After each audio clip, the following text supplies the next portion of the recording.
Okay, so bumili ulit ako ng brand new iPhone 13 para i-check kung okay pa ba to ngayong 2025. Worth it pa ba ngayon o dapat na lang ibaon? Malaki na rin kasi yung binaba sa presyo, lalo na sa Shopee dahil na rin sa mga vouchers. Click nyo yung YouTube Shopping tab dyan for extra discounts. Nabili ko tong sa akin for just 22k plus. Halos kalahati na lang ng original price niya nung unang labas. Pero kung hindi pa sapat yung ipon para magka-iPhone, huwag mo munang ibebenta yung kidney mo dahil pwede namang hulugan sa home credit. 0% interest at 0 down payment. Yan yung installment plan na ino-offer ng home credit ngayon sa ilang mga devices para talaga to sa mga students or parents na kailangan bilhan ng gadgets ang mga anak nila for school. Malaki na naman yung binayaran natin sa tuition, uniform, bag, school supplies, sabay-sabay na naman. Tapos kung kailangan pang samahan ng gadgets, medyo mabigat na rin talaga. So, pwedeng maging mas magaan yung bayaran sa home credit. Download lang natin yung mobile application nila at makikita na natin dyan yung mga gadgets na pwede nating i-avail. Actually, nakakita ako ng laptop dyan for less than 1k lang per month. May mga tablets din na mababa ang monthly payment. At kung magustuhan mo nga itong iPhone 13, nakita ko rin yan for just 983 pesos per month. Para sa mga interesado at gustong mag-avail, click nyo lang yung link dyan sa may description. At maraming salamat ulit sa home credit sa pag-sponsor ng video na to.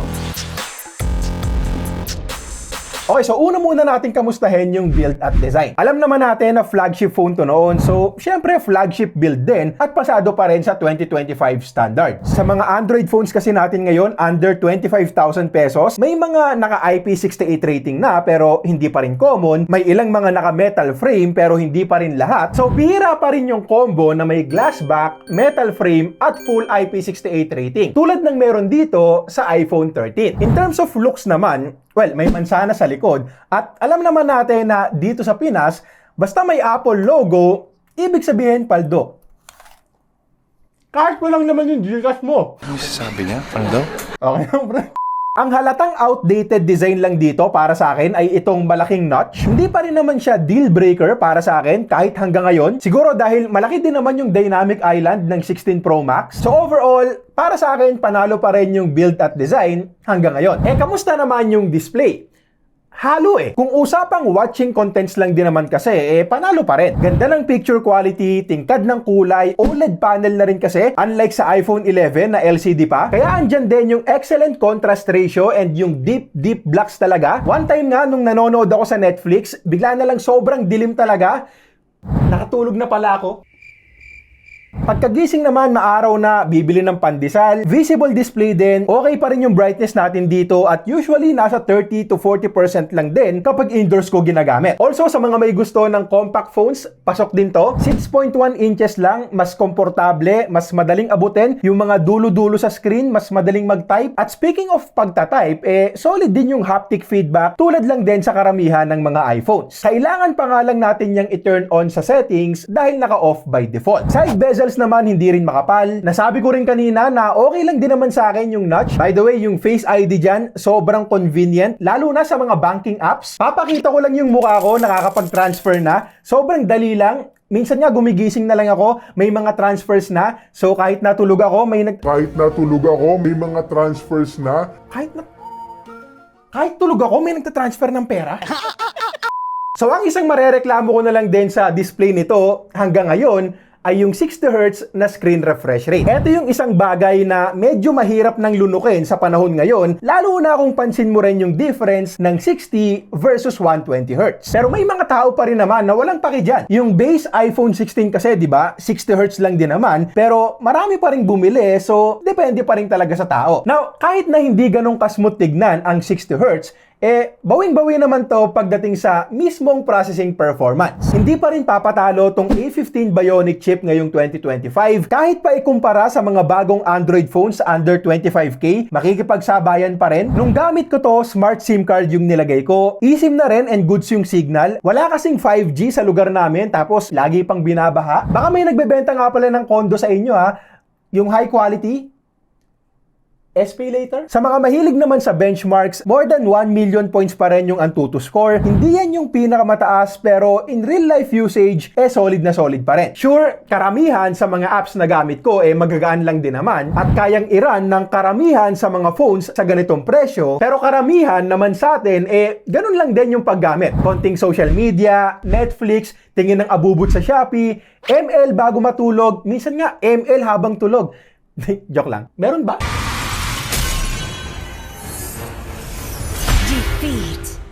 Nasa usapang gaming na lang din naman tayo, yes, very capable pa rin to sa mga magagaan na games. Kung ang mga laro mo lang naman Mobile Legends, HOK, Call of Duty, kayang-kaya pa rin yan ng iPhone 13. Wala nga lang tayong high frame rate or 120 FPS gaming dito. Kahit pa sabihing may ultra frame rate sa mga settings ng games, limited lang kasi sa 60Hz yung mismong display. Pero maaasahan naman natin yung stable frame rates sa mga less demanding titles. Ngayon, sa graphic-intensive games naman like Genshin, sinubukan ko muna to sa default medium graphics, then sinet ko sa 60 FPS mode. Mukhang kaya-kaya naman, so sinubukan ko pang itaas sa highest graphics and nakitaan ko rin kaagad yan ng frame drops, so binalik ko na lang ulit sa medium. Dito, mas playable yung game, mas consistent yung frame rates natin. However, bandang 25 minutes ng paglalaro ko, nakitaan ko na rin to ng medyo matinding frame drops at dahil na rin yan sa pag-init. After 30 minutes of Genshin, chinek ko yung temperature and umabot din pala to ng 47 degrees Celsius. So, mainit na rin talaga at hindi na komportable sa kamay. Actually, yung ML and CODM lagpas 40 degrees din. Naka 24 degree room temperature pa rin tayo niyan as usual. So, pwede naman kung casual gaming lang, pero hindi ko talaga maire-recommend sa mga demanding games at pati na rin sa mga long gaming sessions. Kung mapilit ka talaga, dapat mo tong gamitan ng phone cooler. At baka lang may magsabi na, kahit naman yung mga gaming or performance-centric phones umiinit din. Minsan, umaabot pa nga ng 47, 48, 50 degrees. And yes, tama yan, pero usually na-maintain din kasi nila yung mataas na frame rates. Dito hindi. Medyo malala yung thermal throttling, so buti na lang hindi rin naman hardcore gamers ang target market dito kasi hindi rin talaga uubra. Battery-wise, okay pa rin naman tong iPhone 13 para sa isang buong araw na gamitan. Sa experience ko, hindi naman ako yung naghahanap ng charger or power bank sa kalagitnaan pa lang ng araw. Nakakakuha pa ako ng around 7 hours na screen on time sa normal na paggamit. Wala nga lang gaming doon Hindi na rin kasi talaga ako gaanong naglalaro, so syempre depende pa rin yan sa kanya-kanyang paggamit natin. Pag may lakad ako na tipong naka-mobile data, naka-GPS, tapos magpi-picture-picture pa, magdadala pa rin ako ng power bank para dito. For sure, malulobat to sa mga ganong klase ng araw. But again, kung light usage lang naman, masasabi ko na okay pa rin yung battery life na nakuha ko. Lalo na kung ikukumpara natin to sa iPhone 11. Yung iPhone 11 ko kasi noon, clingy Clingy sa power bank. Charging time nga lang ang mabagal. 20 watt charging lang kasi yung supported. So kapag charge ko to gamit tong Ugreen charger ko, by the way, isang problema nga rin pala yung kawalan ng charger sa box. From 10 to 100%, nasa 1.5 oras din yung inaantay ko. Sobrang dami ng Android phones ngayon ang nasa less than 1 hour na lang ang charging time. May mga naka 120 watts pa nga na kalahating oras lang puno na. So siguro ang bawi na lang din natin dito ay yung wireless charging. Kasi yan naman yung feature na madalas, wala pa rin sa mga mid-range Android phones kahit pa ngayong 2025. Yung MagSafe, isang plus din, built-in magnet sa mismong phone for magnetic wireless charging and MagSafe accessories tulad ng tripod, card holders at iba pa. Yung card holder, nagamit talaga ako niyan. Pero real talk lang, hindi siya big plus for me kasi sa panahon ngayon, madali na rin makakita ng case for Android phones na may built-in magnets para magawa to. At halos lahat naman tayo naglalagay din ng case sa phone. Sa usapang camera naman, syempre kung ikukumpara natin sa mga latest flagships ngayon, hindi na uubra. But since pang mid-range na nga lang yung presyo, palag-palag pa. Umpisahan natin sa video quality gamit ang front-facing camera. Ito kasi yung isang panalo nito para sa less than 25k na presyo. Hanggang 4K resolution, 60fps, naka 30fps lang tayo ngayon para mag-match dito sa mismong YouTube video natin. Solid choice para sa mga naghahanap ng vlogging phone na may 4K resolution sa front-facing cam. At may reputasyon na rin naman ng iPhones pagdating sa videos. So, eto naman yung sa main camera.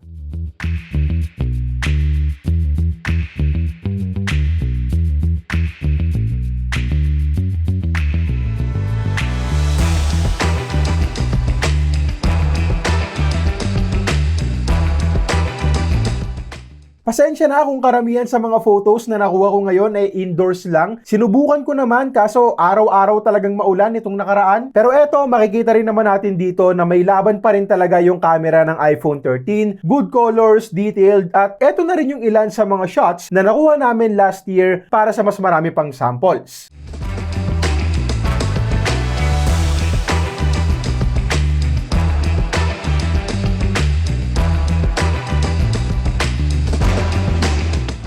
Sa software naman, masasabi natin na isa rin sa mga reliable at may magagandang features ang iOS, lalo na kung may iba ka pang mga Apple devices. Naka-Mac ka, naka-AirPods ka. Nasabi ko na rin naman sa inyo dati na legit yung Apple Trap dahil may mga magagandang features talaga tayong makukuha sa Apple ecosystem. Tapos sa tagal naman ng software support, 2021 pa to ni-launch, so almost 4 years old na rin. Usually, 5 to 6 years ang software support ng Apple, minsan 7 years. So, posibleng may 2 to 3 years pa tayong updates dito. Yun nga lang, kung tutuusin, mababa na yan dahil maraming Android phones na rin ang humahabol na sa tagal ng software support. Nating Phone 3a Pro, 3 Android upgrades at 6 years na security patches. OnePlus Nord 5, 4 Android upgrades at 6 years na security patches din. And yung Samsung Galaxy A56 5G, latest mid-range ng Samsung, 6 years na security patches at 6 din yung major Android upgrades. Kaya yung natitirang 2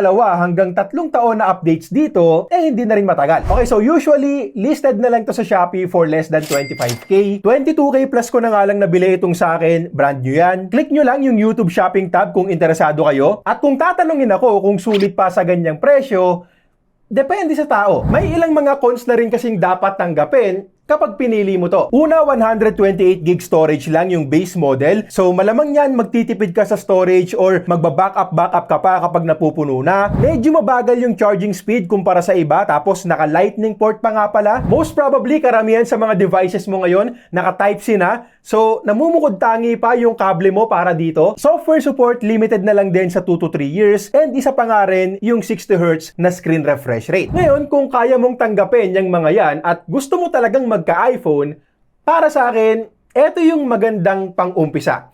Halimbawa, first time mo, gusto mo lang subukang mag-iPhone or mag-iOS nang hindi gumagastos ng sobrang laki, okay to sa'yo. Kasi honestly, hindi naman sobrang layo ng experience na makukuha mo dito kumpara sa latest iPhone 16. Maganda ring panoorin ng videos, good performance, tsaka naka-iOS 18 na rin. Yung camera, palag-palag pa rin talaga. Battery life, tatagal naman sa isang buong araw kung light usage lang. Solid iPhone experience pa rin overall. At pwede nga rin pala to sa mga naka-high-end iPhones na ngayon, tapos may budget. Backup phone, taray ng backup phone mo, 25k. But pwede nga rin sakaling naghahanap ka. Okay, so yun lang muna para sa ngayon. Kung nagustuhan mo tong video, subscribe. Sa mga interesado, meron tayong YouTube shopping link dyan. Para sa review ko ng iPhone 16, click mo lang to. At para naman sa latest base iPad A16, click mo lang to.